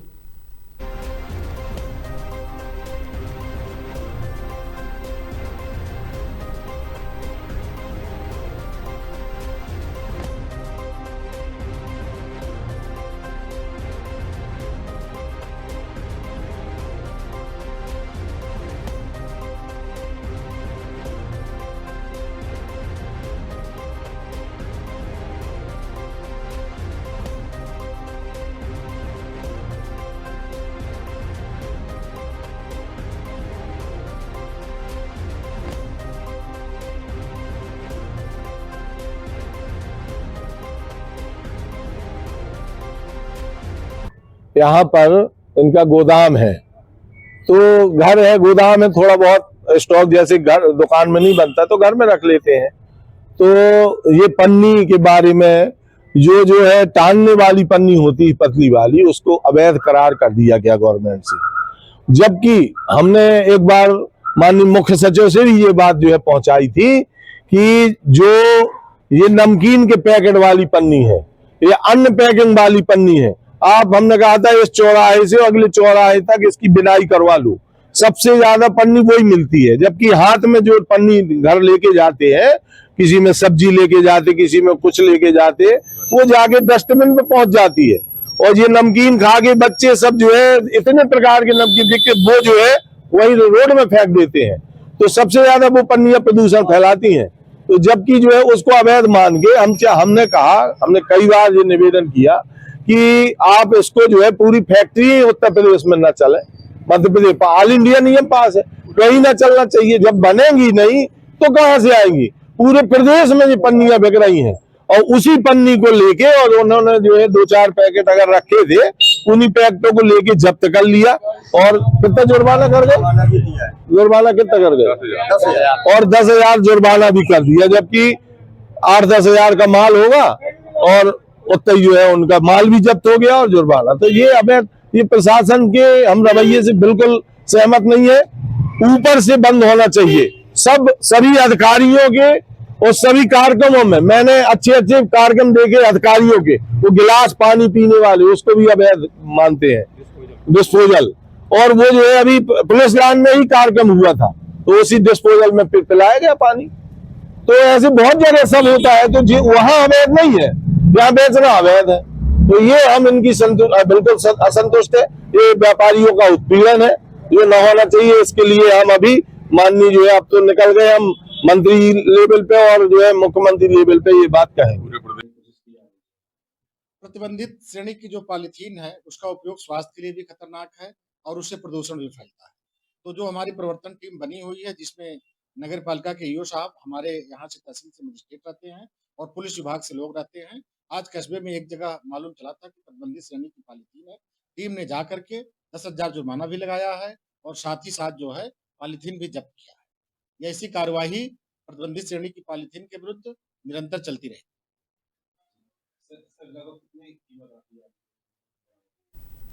अभी नगर पालिका जो है उसको ले आई है, जब्त किया है और नगर पालिका में उसका असेसमेंट चल रहा है। खबर चित्रकूट से, जहां पे उमड़ा आस्था का जन सैलाब। जी हां, आपको बता दें कि गायत्री परिवार ने निकाली भव्य कलश यात्रा और 151 कुड़िए विराट गायत्री महायज्ञ का हुआ शुभारंभ। हजारों श्रद्धालुओं की सहभागिता शोभा यात्रा बनी आकर्षण का केंद्र। चित्रकूट धर्मनगरी चित्रकूट के बुधवार को आस्था, श्रद्धा और सनातन संस्कृति का विराट संगम देखने को मिला। गायत्री परिवार के तत्वाधान में 4 दिवस श्रद्धा और संवर्धन विराट का 151 कुंडीय गायत्री महायज्ञ का शुभारंभ भव्य मंगल और कलश यात्रा के साथ हुआ। करीब 6 किलोमीटर लंबी इस कलश यात्रा में हजारों श्रद्धालुओं की सहभागिता से पूरा नगर पीले रंग के अब कह दें कि आभा में रंगते हुए नजर आए और आकाश कलश यात्रा में सैकड़ों साधु संत और विभिन्न अखाड़ों के महंत अपने निशाने पर साथ शामिल हुए और हजारों की संख्या महिलाएं और पीले वस्त्र धारण कर सिर पर कलश रखे मंगल गीत गाते हुए चल रही थी और धर्मनगरी सैकड़ों पर भक्तों की जन सैलाब उमड़ पड़ा, जिससे पूरा क्षेत्र भक्तिमय और वातावरण में सारोबार हो गया। वही अब कहते हैं कि विश्व कल्याण, आध्यात्मिक क्रांति और सनातन धर्म के प्रचार प्रसार के उद्देश्य से प्रभु श्री राम के तपोस्थली चित्रकूट में इस विराट महायज्ञ का आयोजन किया गया। महायज्ञ के अंतर्गत 151 कुंडीय गायत्री यज्ञ और 24,000 वेदीय दीप प्रज्वलन सहित अनेकों संस्कार और संपन्न कराए जाएंगे। कलश यात्रा के शुभारंभ गायत्री शक्तिपीठ चित्रकूट और यज्ञ स्थल की गाजे बाजे के साथ हुआ। यात्रा के पूजन कार्यक्रम के महापौर कानपुर और प्रमिला पांडे, पूर्व प्रदेश उपाध्यक्ष भाजपा रंजन उपाध्यक्ष और उषा जैन और वही संत नंदन गोपाल दास, वरुण प्रधानाचार्य महंत दिव्य और वही जीवनदास, जिलाध्यक्ष भाजपा महेंद्र कोटाज, पूर्व सांसद भैरव प्रसाद मिश्र और पूर्व मंत्री चंद्रिका प्रसाद, पूर्व विधायक दिनेश मिश्रा सहित अनेक जनप्रतिनिधि, संत महंत और समाजसेवी मौजूद रहे और विधिवत मंच उतार के साथ पूजन संपन्न कराया गया। भव्य कलश यात्रा में हाथी घोड़े, विद्युत घोष, आकर्षक झांकियां और शंख ध्वनि श्रद्धालुओं के मंत्रमुग्ध करती रही और भारत माता, गायत्री माता, शंकर पार्वती, भगवान राम कृष्ण और वही महाराणा प्रताप, चंद्रशेखर आजाद, झांसी की रानी लक्ष्मीबाई और वही औंतीबाई की झांकी वो विशेष आकर्षण का केंद्र रही।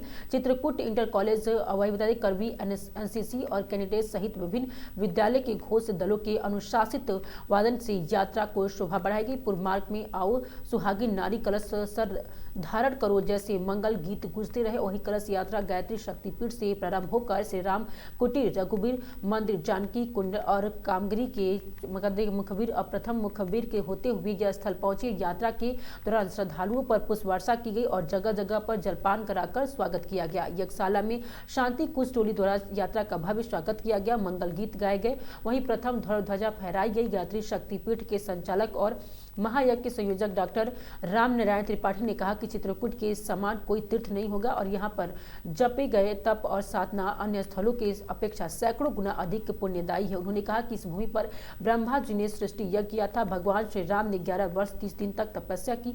और डॉक्टर त्रिपाठी ने बताया कि अखिल विश्व गायत्री परिवार के संस्थापक पूज्य गुरुदेव पंडित श्री राम शर्मा आचार्य द्वारा चित्रकूट शक्तिपीठ की प्राण प्रतिष्ठा की गई और वर्ष 1994 में यहाँ आयोजित विराट अश्वमेघ यज्ञ में 25 लाख श्रद्धालुओं ने 1551 कुंडीय यज्ञ का आहुति दी थी। उन्होंने कहा कि अखंड की दिव्य शताब्दी वर्ष 2026 के पूर्व आयोजित हुआ 1991 कुंड में करेंगे। और वही साथ में उन्होंने ये भी कहा कि विभिन्न जनपदों से आए हजारों गायत्री परिवारों के सदस्यों के स्थानीय नागरिक और श्रद्धालुओं के उपस्थित धर्मनगरी चित्रकूट की आस्था का अनुपम दृश्य देखने को मिलेगा।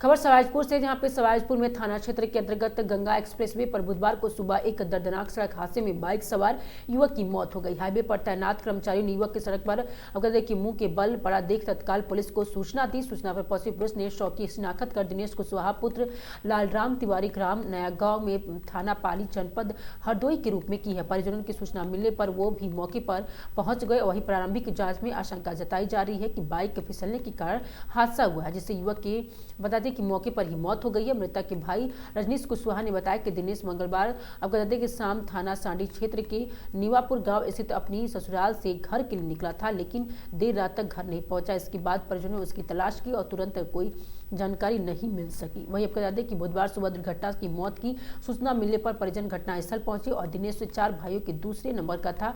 उसकी शादी को 4 वर्ष हो चुके थे और उसकी 2 वर्ष की एक बेटी भी है। अचानक हुई इस घटना से मृतक की पत्नी रीमा और मां सहित पूरे परिवार में कोहराम मचा हुआ है। पुलिस ने शव को कब्जे में लेकर पंचनामा भरते हुए पोस्टमार्टम के लिए भेज दिया है। थाना अध्यक्ष ने बताया कि तहरीर प्राप्त होते ही आगे की वैधानिक कार्रवाई भी की जाएगी।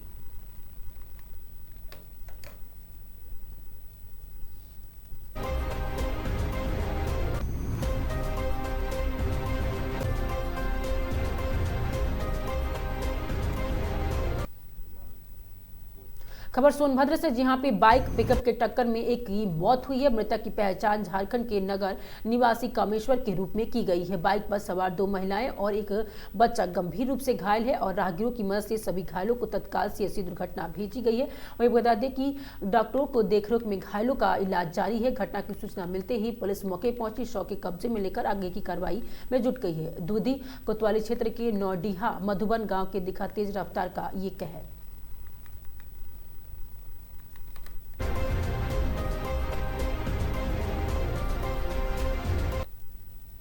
खबर कानपुर से, जहां पर जिलाधिकारी ने किया रैन बसेरों का औचक निरीक्षण। जी हां, भैरव घाट स्थित रैन बसेरे में मिली कई गंभीर खामियां, 24 घंटे की व्यवस्था दुरुस्त करने के दिए निर्देश। वे बता दें कि बढ़ती ठंड के बीच जिलाधिकारी जितेंद्र प्रताप सिंह ने आज रात विभिन्न रैन बसेरों का औचक निरीक्षण किया। मंगलवार रात लगभग 8:15 पर डीएम ने भैरव घाट स्थित रैन बसेरे का अक्षर निरीक्षण किया, जहाँ पर व्यवस्थाओं की गंभीर खामियां सामने आई। हालात देखकर जिलाधिकारी ने गहरी नाराजगी जताई और 24 घंटे के भीतर सभी व्यवस्थाएं दुरुस्त करने के भी स्पष्ट निर्देश दिया।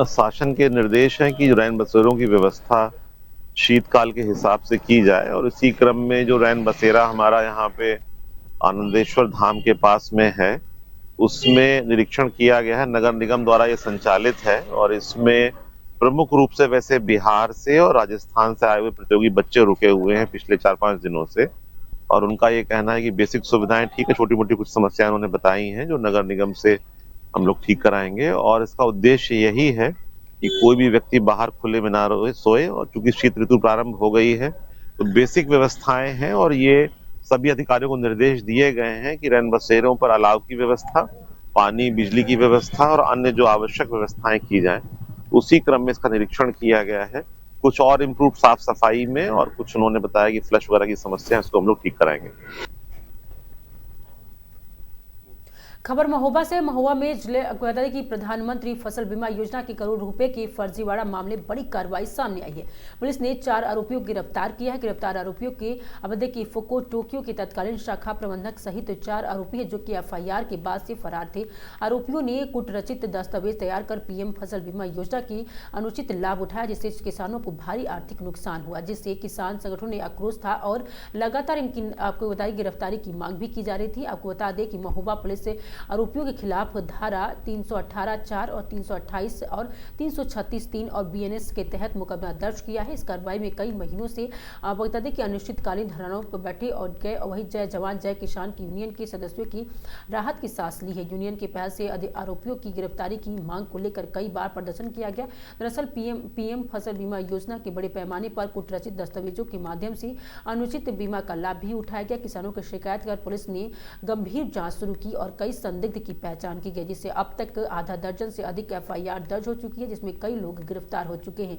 और इसी क्रम में आपको बता दें कि चरखारी थाना पुलिस ने कोरखा गांव के पास से इन 4 आरोपियों की इफ्को टोक्यो शाखा के तत्कालीन प्रबंधक लिखित चतुर्वेदी सहित सीएससी संचालक ब्रज गोपाल अजरिया, श्यामलाल सेन और अरविंद यादव की गिरफ्तारी हुई है। और एसएसपी वंदना सिंह ने बताया कि मामले की विवेचना लगातार जारी है और बाकी आरोपियों की गिरफ्तार भी शीघ्र की जाएगी। जय जवान जय किसान यूनियन के स्थानीय नेता इस कार्रवाई की संतुष्ट है और उन्होंने कहा कि अब किसानों के साथ हुए अन्याय के प्रशासन के कदम उठाया है। यूनियन का कहना है कि इस कार्रवाई से भविष्य में ऐसी धोखाधड़ी पर अंकुश लगेगा और किसानों का हित सुरक्षित रहेगा। पुलिस अधिकारियों ने स्पष्ट किया है कि योजना का लाभ सही तरीके से मिले कि किसानों की आर्थिक सुरक्षा प्रदान करने के लिए लगातार निगरानी की जा रही है।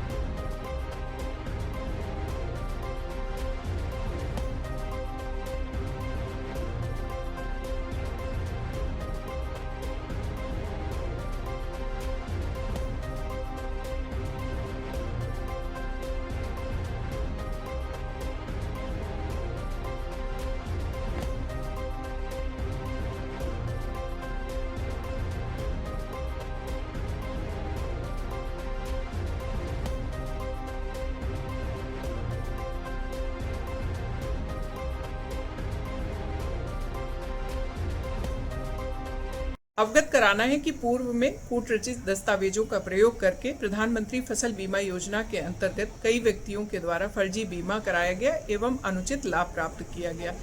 उपरोक्त घटना के संदर्भ में थाना चरखारी में सुसंगत धाराओं में अभियोग पंजीकृत किया गया था, जिसमें अभी तक कई लोगों को गिरफ्तार करके जेल भेजा जा चुका है। विवेचना के क्रम में और व्यक्तियों के नाम प्रकाश में आए, जिसमें आज चरखारी पुलिस के द्वारा इफ्को टोक्यो के मैनेजर निखिल चतुर्वेदी, सीएससी संचालक और 2 अन्य व्यक्तियों को गिरफ्तार करके न्यायिक अभिरक्षा में भेजा गया है। प्रकरण में अग्रिम विधिक कार्रवाई प्रचलित है और जो लोग भी इसमें संलिप्त होंगे उनके विरुद्ध कठोर कार्रवाई होगी।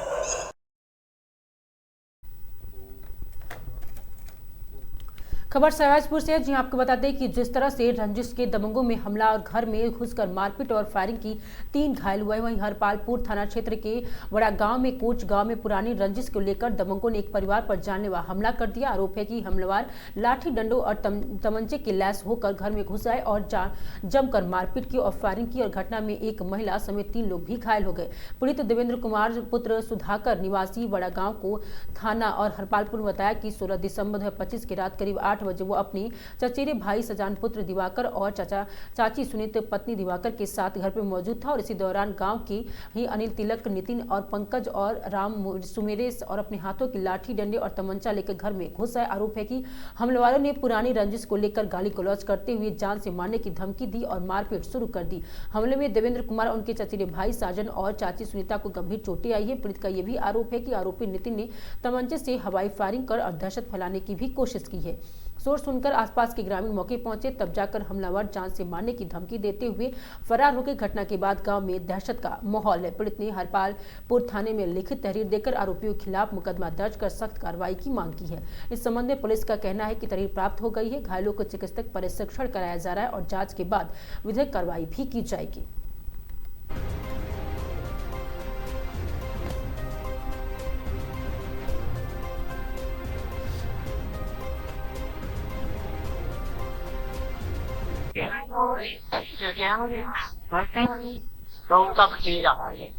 आया और हम लोगों को गाड़ी हम लोग बाहर।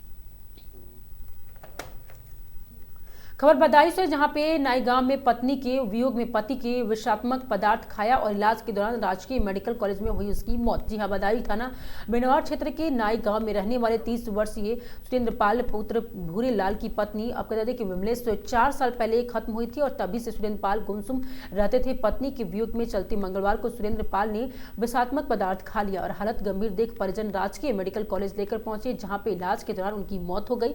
सूचना मिलते ही पुलिस मौके पहुंची और पुलिस ने सुरेंद्रपाल के शव को कब्जे में लेकर शव को पोस्टमार्टम हाउस रखवा दिया है, जिसका आज बुधवार को शव पोस्टमार्टम कराया जा रहा है। वहीं पुलिस मामले की जांच कर रही है।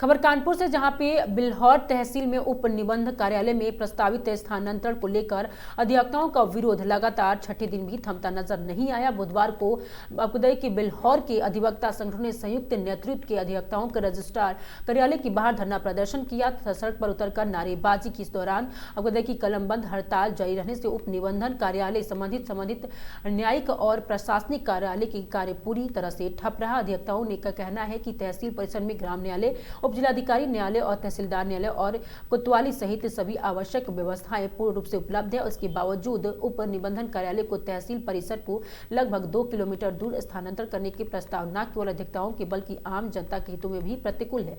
अपकदाई की लायर्स एसोसिएशन के अध्यक्ष प्रवीण कटियार ने कहा है कि उप निबंधन कार्यालय के लिए चिन्हित भूमि जंगल क्षेत्र में स्थित है। ग्रामीण क्षेत्र में भूमि क्रय विक्रय के दौरान प्राय नगद लेन देना हेतु ऐसे दूरस्थ और सुनसान स्थान पर कार्यालय होने से आम नागरिकों को सुरक्षा गंभीर खतरा उत्पन्न हो सकता है। महामंत्री राजीव कटियार ने आशंका जताई है कि कार्यालय स्थानांतरण से आपराधिक घटनाओं की संभावनाएं बढ़ेगी, जिसका सीधा असर ग्रामीण जनता पर पड़ेगा। जानकारी के अनुसार नए उप निबंधन कार्यालय के लिए अपकदाई की उत्तरी पूरा, मकानपुर और सुभानगर मुरादानगर भूमि की निरीक्षण किया गया और जिसमें अंततः सुभानगर और मुरादानगर में भूमि चयनित किया गया है। इस निर्णय के विरोध में अधिवक्ताओं के आंदोलन और तेज कर दिया गया। अधिवक्ताओं ने चेतावनी दी है कि स्थानांतरण का निर्णय शीघ्र ही वापस नहीं लिया गया तो आंदोलन की ओर और व्यापक स्वरूप दिया जाएगा। धरना प्रदर्शन में बड़ी संख्या अधिवक्ता मौजूद रहे।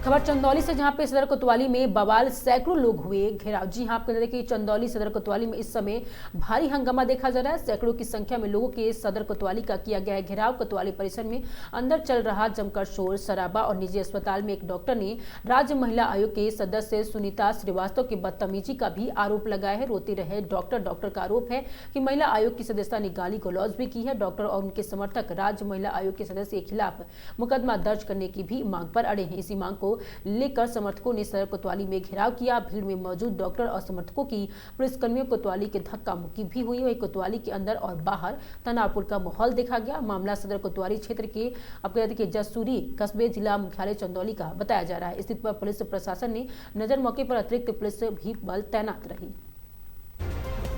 काफी संख्या में भीड़ आई थी, थाने में क्या मामला?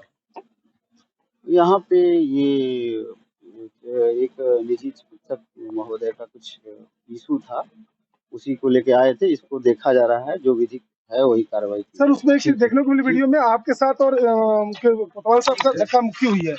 ठीक है, वो सब देखा जाएगा वीडियो में क्या है, फिर अग्रिम जो सही होगा। तो गंभीर मामला है सर, कोतवाली के अंदर रस्सियों के साथ देखा जाएगा, जो भी है आवश्यक विधि जो भी समझ में आएगा देखा जाएगा। महिला आयोग द्वारा ठीक है।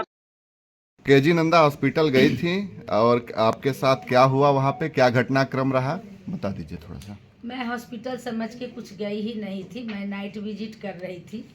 तो सबने बताया कि हमारे प्रशासन के लोग ने बोला कि मैम यहाँ महिलाओं की काफ़ी भीड़ है, मैम चलिए महिलाओं से मिल लीजिए, महिलाओं को भीड़ देख लीजिए। तो मैं चूँकि महिलाओं में ले जाने का मेरा मुख्य उद्देश्य होता है, तो मैं वही गई महिलाओं से मिलने।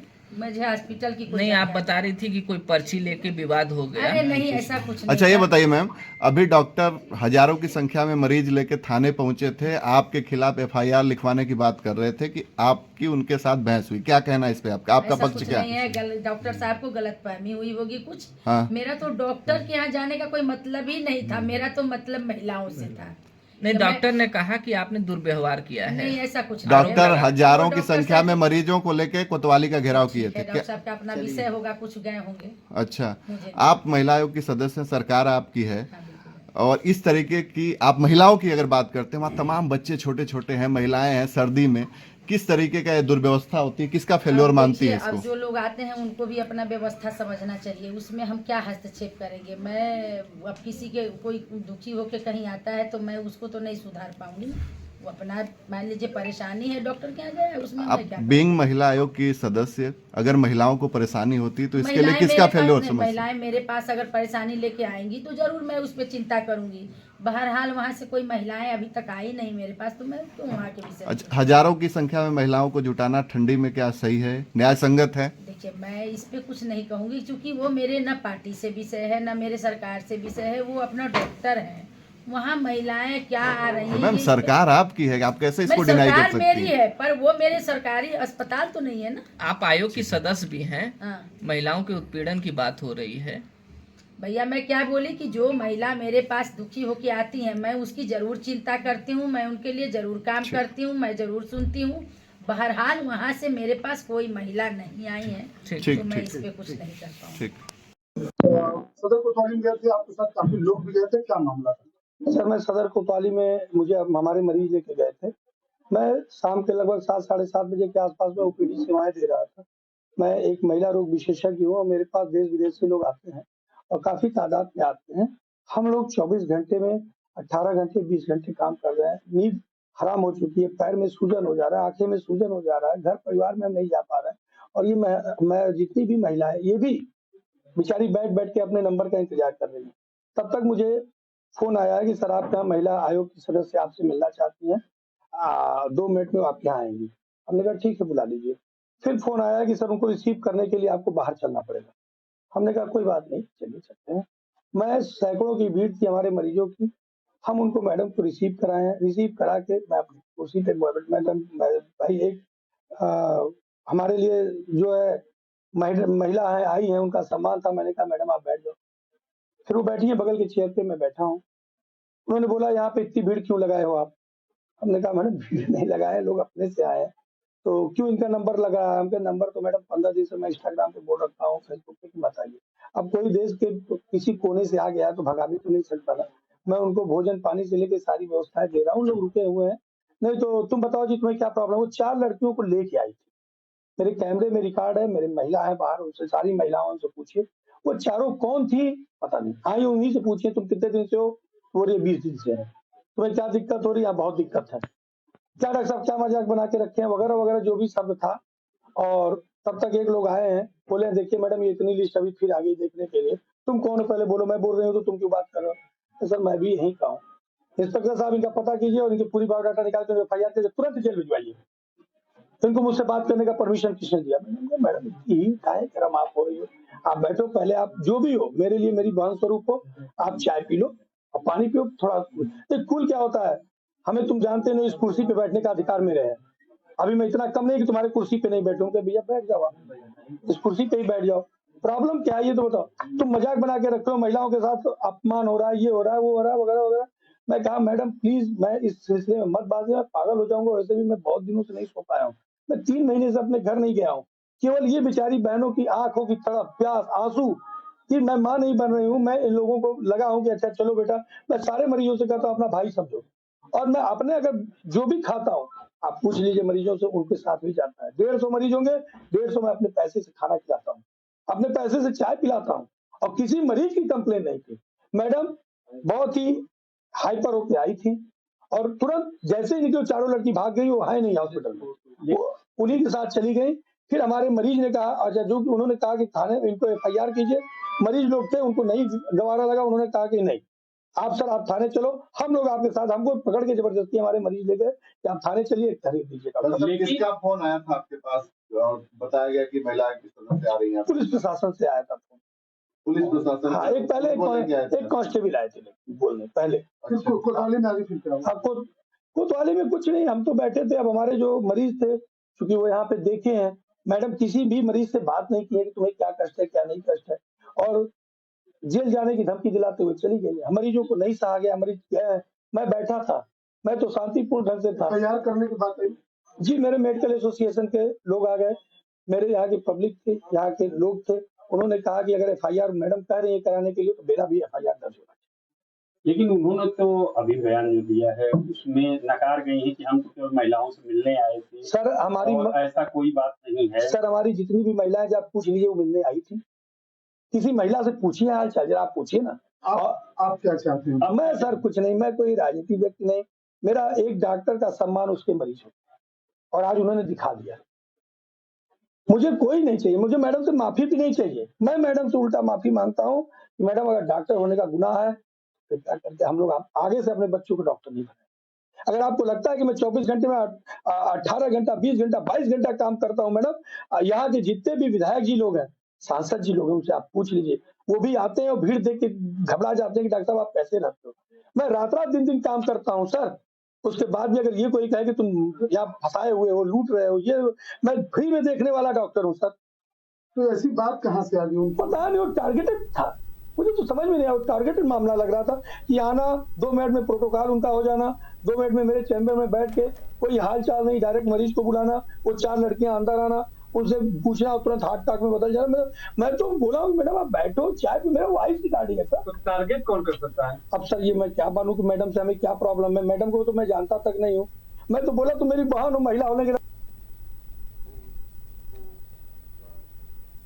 खबर जौनपुर से, जहां पे बता दें कि इस वक्त की बड़ी खबर सामने आ रही है, जहां पे बुधवार को हुई आपको रात पुलिस और गो तस्करों के बीच मुठभेड़ हो गई है और इस दौरान पुलिस की जवाबी कार्रवाई में एक शातिर गौ तस्कर को गोली लगने से घायल हो गया, जबकि उसके एक साथी को गिरफ्तार कर लिया गया है। घायल बदमाश को इलाज के लिए अस्पताल में भर्ती कराया गया और इस दौरान पुलिस के मौके से बिना नंबर की अगले की स्विफ्ट कार, देसी तमंचा, कारतूस, नकदी बरामद किया गया है। चित्राधिकारी शाहगंज अजित सिंह चौहान ने बताया कि थानाध्यक्ष पुलिस टीम के साथ मरहट पुलिस पर चेकिंग कर रहे थे, तभी मुखबिर से सूचना मिली कि बिना नंबर की एक संदिग्ध कार गंभीर रूप से घायल वही मिली है और बता दें घेराबंदी कर पुलिस रोकने का प्रयास भी किया तो कार सवार बदमाशों ने पुलिस टीम पर फायरिंग करना शुरू कर दी। जवाबी कार्रवाई से रोहित यादव पुत्र रामधारी यादव निवासी ग्राम घुकबीर सुल्तानपुर और सरतापत्ता जौनपुर के गोली लगने से घायल हो गया। उसका एक साथी मौके से फरार हो गया है, जिसके बाद में घेराबंदी कर साजिद पुत्र अबरार अहमद निवासी पटौला आपको बता दें खुटौना से गिरफ्तार किया गया है। वही घायल बदमाश को पहले CSC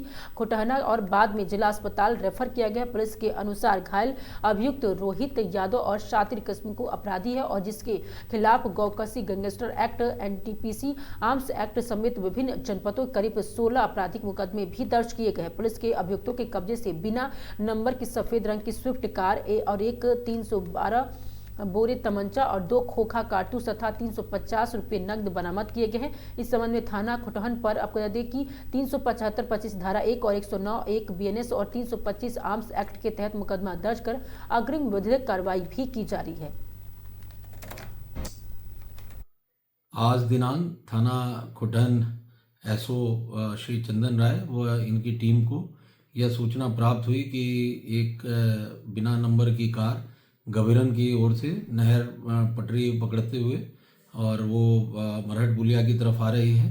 इस सूचना पर SO खुटहन व इनकी टीम के द्वारा घेराबंदी की गई और आने वाली हर गाड़ियों को चेक किया गया कि इसी दौरान एक बिना नंबर की कार आते हुए नजर आई, जिसको रोका टोका गया तो कार सवार युवकों के द्वारा यह फायर किया गया पुलिस पार्टी पर और इन्हें पुनः चारों तरफ से घेराबंदी कर इस कार को घेर लिया गया और इस दौरान ही वो दोनों युवक कार छोड़कर नीचे भागे और भागने के दौरान उनके द्वारा पुनः पुलिस पार्टी पर फायर किया गया, पुलिस पार्टी के द्वारा भी आत्मरक्षा इन बदमाशों के ऊपर फायर किया गया, जिसमें एक बदमाश के पैर में गोली लगी, जिसने अपना नाम पूछताछ में रोहित यादव पुत्र रामधारी यादव निवासी सुल्तानपुर घुघरी थाना सरपधा बताया, जिसपे करीब 2 दर्जन मुकदमे कायम हैं।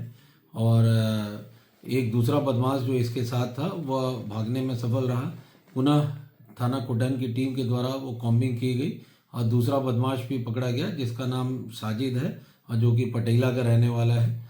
ये दोनों बदमाश बहुत ही शातिर हैं और जिनके द्वारा लगातार गौ तस्करी किया जाना स्वीकार किया गया और इनके असलहा कारतूसों को भी फॉरेंसिक टीम के द्वारा कब्जा पुलिस में लिया गया है और इनके खिलाफ थाना खुटन में विधिक कार्रवाई की जा रही है।